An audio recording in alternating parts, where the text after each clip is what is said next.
โม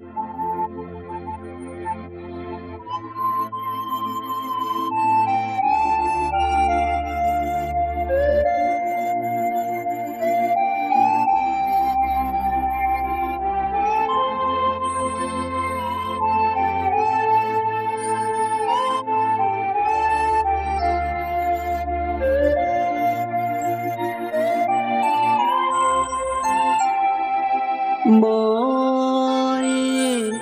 สู่เป็นลูกหญิงเปิ้นฮักเปิ้นแปลงหังลีลีฮักนา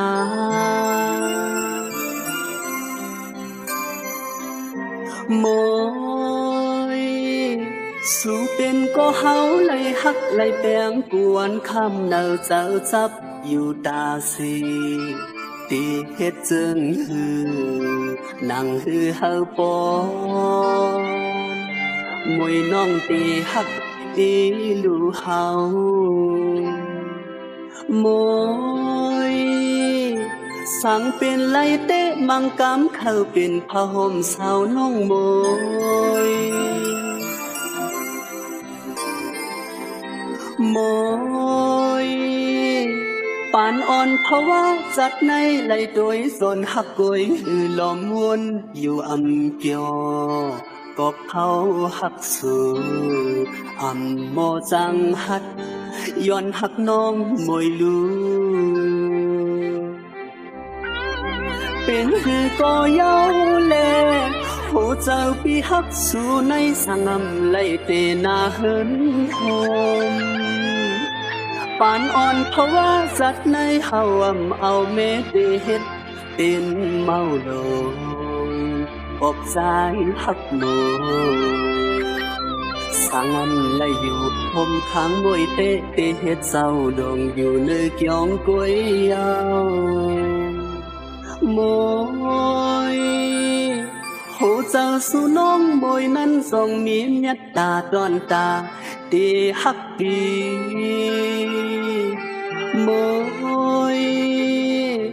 หันถึงก็มองก็ย้อนหักสู่ปีย้อนอยู่ตาสีลองต่างหักสู่จ้องตียืนมาหักใจไหลอยู่หือ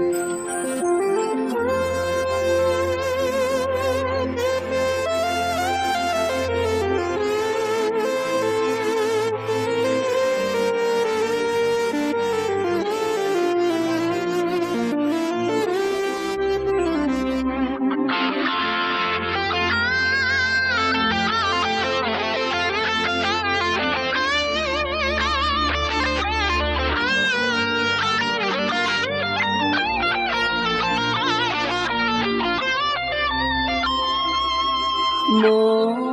ยสั่งเป็นไลเตะมังกำเข้าเป็นผ้าห่มสาวน้องโมยโมย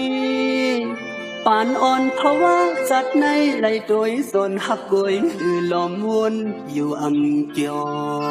ก็เขาหักสู่อำโมจังหัดย้อนหักน้องมวยลู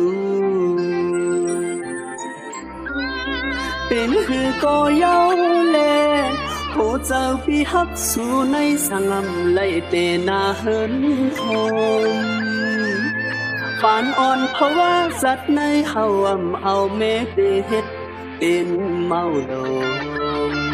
อบสายหักโมสังอำและอยู่คมทางมวยเตะเฮ็ดเศร้าดงอยู่ในเกี่ยงกวยยาวโมย